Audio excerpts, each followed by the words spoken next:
कैदियों संग क्रूरता की नई कहानी, कुत्तों से यौन हिंसा के आरोपों से हिली दुनिया। एनवाईटी की रिपोर्ट ने इजराइल को घेरा, नेतन्याहू बोले ये झूठ और बदनाम करने की साजिश। आइए बताते हैं आपको पूरी खबर।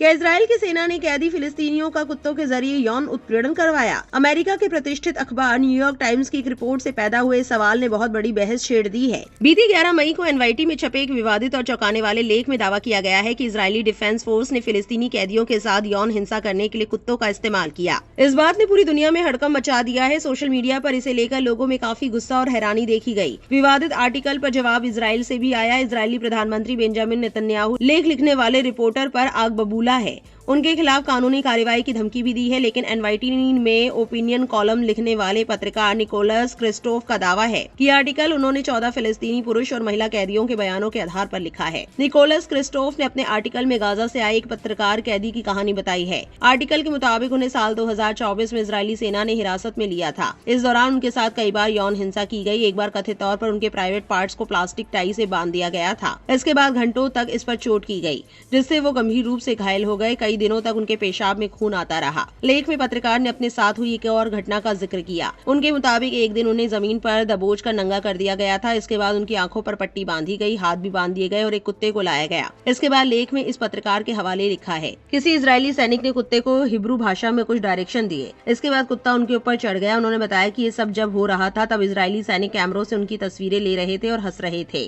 वो कुत्ते को हटाने की कोशिश करने लगे, लेकिन वो उनके शरीर में घुस गया। लेख के मुताबिक कई और फिलिस्तीनी कैदियों और मानवाधिकार संगठनों ने आरोप लगाया कि पुलिस के कुत्तों को कैदियों के साथ यौन हिंसा करने के लिए ट्रेनिंग दी गई थी। इधर आर्टिकल में आईडीएफ पर लगे इन आरोपों को इजराइल सरकार ने पूरी तरह से खारिज कर दिया। गुरुवार 14 मई को इजराइल ने न्यूयॉर्क टाइम्स पर मुकदमा भी कर दिया। इजराइल के प्रधानमंत्री बेंजामिन नेतन्याहू ने गुरुवार को एक्स पर लिखा, मैंने अपने कानूनी सलाहकारों को द न्यूयॉर्क टाइम्स और निकोलस क्रिस्टोफ के खिलाफ कड़ी कानूनी कार्रवाई पर विचार करने का निर्देश दिया है। नेतन्याहू ने कहा कि एनवाईटी और क्रिस्टोफ ने इजरायली सैनिकों को बदनाम किया है और रेप के आरोप लगाकर ब्लड लाइबल फैलाने की कोशिश की है। उन्होंने कहा कि इजराइल इस पर चुप नहीं बैठेगा और वो इन झूठों के खिलाफ जनता की अदालत और कानून की अदालत दोनों जगह लड़ेंगे। इजराइल फिलिस्तीन संघर्ष में यौन हिंसा को हथियार की तरह इस्तेमाल करने के आरोप पहले भी लगते रहे हैं, लेकिन इसके लिए कुत्तों के इस्तेमाल के आरोप पहली बार लगे हैं।